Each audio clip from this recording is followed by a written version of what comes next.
கிறிஸ்துக்குள் அன்பானவர்களே, தேவனால் தெரிந்து கொள்ளப்பட்ட ஒரு ஊழியக்காரன் அவருடைய சித்தத்தை செய்வதற்கு எப்படிப்பட்ட ஒரு நிலையில் இருக்கிறான் என்பது இந்த வானமும் பூமியும் புரட்டி போடக்கூடிய அளவிலே யோவான் ஸ்நானகனுடைய செயல்கள் இருக்கின்றன.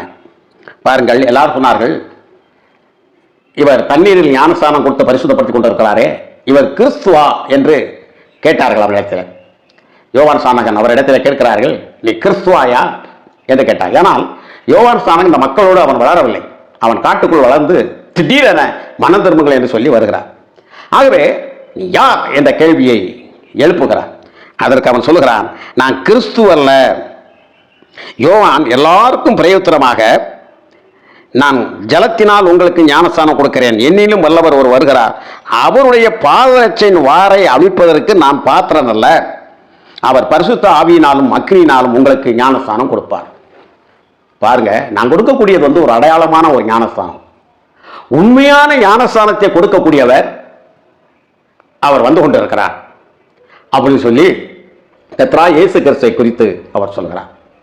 அது மாத்திரமல்ல, அவன் உண்மையை எப்படி சொல்கிறான் பாருங்கள். எல்லாரும் சொல்றாங்க கிறிஸ்துவான்னு கேட்கிறாங்க. ஆமான்னு ஒரே வார்த்தையில் சொல்லிட்டு ஒரு பெரிய பணக்காரன் ஆகிட்டு போயிருக்கலாம், ஜெட்டு வாங்கியிருக்கலாம், மற்றவங்க மாதிரி நாங்கள் இப்படி லாட்சிலே தங்கிக்கிட்டு இருக்கிறோம், எங்களுக்கு வீடு கிடைக்கல, எங்களுக்கு நல்ல பாத்ரூம் போகிறதுக்கெல்லாம் எங்களுக்கு வசதி இல்லை, ரொம்ப கஷ்டப்படுறோம், எவ்வளவு காலம் தான் அப்படி இருக்கிறது அப்படின்னு சொல்லி புலம்ப வேண்டிய அவசியம் இல்லை. சரி, பணம் இல்லை, ஆகையினால லோன் போட்டு நாங்கள் இப்போ வீடு வாங்கியிருக்கிறோம், சும்மா ஒரு 10 கோடி ஒரு 15 கோடி சிம்பிளாக அப்படி வாங்கி வச்சிருக்கிறோம் அப்படிலாம் சொல்ல வேண்டிய அவசியம் இல்லை. இதெல்லாம் தேவனுடைய சித்தமும் இல்லை, தேவனுடைய கிருபையும் இல்லை, தேவனுடைய காரியமும் அல்லவே அல்ல. இதெல்லாம் தேவனுடைய கிரியை என்று சொல்லி இன்றைக்கு நம்மளை பம்மாத்து பண்ணி அவருடைய குரல் ஈர்ப்பு சக்தினால நம்மளை இழுத்து கொண்டிருக்கிறார்கள். பாருங்க, மேல இருக்க அவன் தேவனுடைய சமூகத்தில் இருந்தவன், தேவனை எப்பொழுதும் ஆராய்த்து கொண்டிருந்த முதன்மை சீடனாக இருந்தவன், அவனுக்குள்ள என்ன வந்தது? பெருமை வந்துச்சு. பாருங்க, பார்த்தீர்களா பார்த்தீர்களா நாமெல்லாம் எப்படி கூட்டமாக இருக்கிறோம். அவர் சிங்காசனத்தில் உட்கார்ந்து இருக்கிறாரு, நம்ம பாட்டு படிக்கிறோம், நம்ம அதை செய்யறோம், அதை அவர் ஏத்துக்கிட்டு அவர் பாட்டுக்கு இருக்கிறாரு. ஏன் அந்த சிங்காசனமே நமக்கு வரக்கூடாது? இதை விட பெரிய சிங்காசனம் ஏன் செய்யக்கூடாது? எல்லாம் ஒண்ணுதான் இப்ப பண்ணிக்கிட்டு இருக்காங்க. ஏரோப்ளான் வேணும், ஏரோப்ளான்ல தான் நம்ம வருவோம், கார்ல நாங்க வரமாட்டோம்.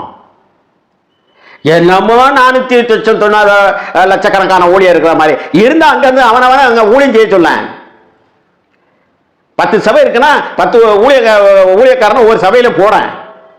இங்க ஒரு ஊழியக்காரர் இருந்தார், எவனையும் ஊழியக்காரனா அவர் நம்பவும் மாட்டார், போடவும் மாட்டார், போடாமே சத்திய போயிட்டார் கடைசியில். நீங்க நல்லா நீங்க யோசித்து பார்க்கணும், அதற்கு பின்னால் எவ்வளவு பிரச்சனைகள் உண்டு வந்தது. ஆக நாங்கள் செட்டில் போக வேண்டும், அமெரிக்கா ஏர்பிளான்ல போனோம், இது ஐரோப்பிய ஏர்பிளான்ல போனோம், அதை போனோம், இதை போனோம், நாங்கள் வாங்கி வச்சிருக்க சின்ன பிளேனு, இன்னும் பெரிய பிளேன் வேணும், இப்படிலாம் இன்னைக்கு நீங்க பல காரியங்களை நீங்க செய்றீங்க.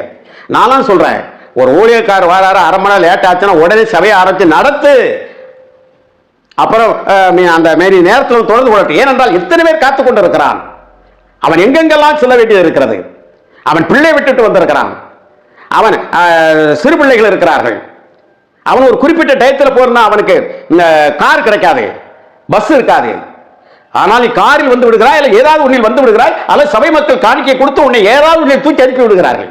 இந்த ஏழை எளியவன், திக்கற்றவன், மக்கற்றவன் பசியோடு இருந்து கொண்டு இருக்குமானே எந்த சபையாவது நினைத்து பார்த்திருக்கையா? கூறுகட்ட குப்பமா,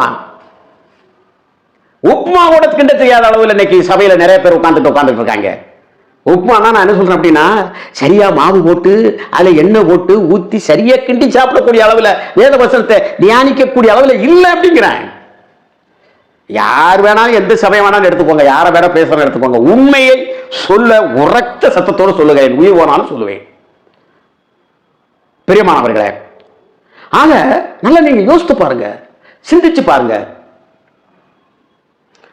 சொல்றான் பாருங்க, இல்ல அப்படி இல்லை, நான் இல்லை, நான் எப்படியாவது தெரியுமா, எங்க கொண்டாந்து இந்த சின்ன ரூம்ல ஒரு ஏசி தானே கொண்டாந்து உள்ள ரூம்ல என்ன வச்சிருக்கீங்க, சுத்தி ஏசி இருக்க வேண்டாமா? அப்படி சுத்திக்கிட்டே இருக்க வேண்டாமா ஏசி?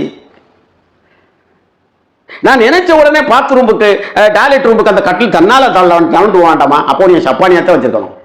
ஆண்டவர் உனக்கு காலு இதெல்லாம் கொடுத்துருக்கிறாரு. யோசிங்கயா, அந்த பிரசங்கத்தை கேட்ட பரவாயில்ல, 4 பேருக்கு சொல்லுங்க, நீங்க சொல்லுங்க, சிந்திங்க.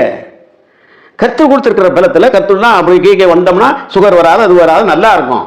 எல்லாரும் ஒழுங்கா அம்மியில அரைச்சி துவையல் அரைச்சி மசாலா அரைச்சிருந்தா எந்த பொம்பளை ஆளுக்காவது சுகர் வந்திருக்குமா? யோசித்து பாருங்க. எந்த ஆம்பளையாவது வீட்டில் இருக்கக்கூடிய இந்த பிள்ளைகள் ஒண்ணுக்கு இருந்து போட்டிருக்காது, அது போட்டிருக்காது, இந்த போற எல்லாம் நான் மனைவி தான் துவைக்கணும்னு சொல்லிட்டு நீ பாட்டுக்கிட்டு எந்திரிச்சு போகாம அந்த போர்வை எடுத்து சட்டுன்னு அடிச்சு அலசி கிளசி போட்டு இது பண்ணி துவைச்சு போட்டு இது பண்ணி வேர்க்க விற்க மனைவிக்கு தண்ணி எல்லாம் எடுத்து கொண்டாந்து வச்சு சோகம் வேண்டா உனக்கு சுகர் வருமா? வராதே. யா வருது? தேவை கட்டதை மீறுற. அது எப்படி மனைவி துணி துவைக்கிறதா, அதை செய்யறதா, இதை செய்யறதா? முக்காவாசி பேர் அடி வாங்கிட்டு துவைச்சிட்டு கிடைக்க, அவங்க நம்ம சொல்ல வேண்டாம், அதெல்லாம் சரி கிடையாது. அன்போடு துவைக்கணும், பண்போடு இந்த காரியங்களை செய்யணும். இதெல்லாம் மனசுல நீங்க யோசித்து பாருங்க, சிந்திச்சு பாருங்க. குடும்பம் எவ்வளவு அழகாக இருக்கும். இதுக்கெல்லாம் என்னது? பெருமை. நான் அப்படி இப்படி அப்படிங்கிற அந்த பெருமை.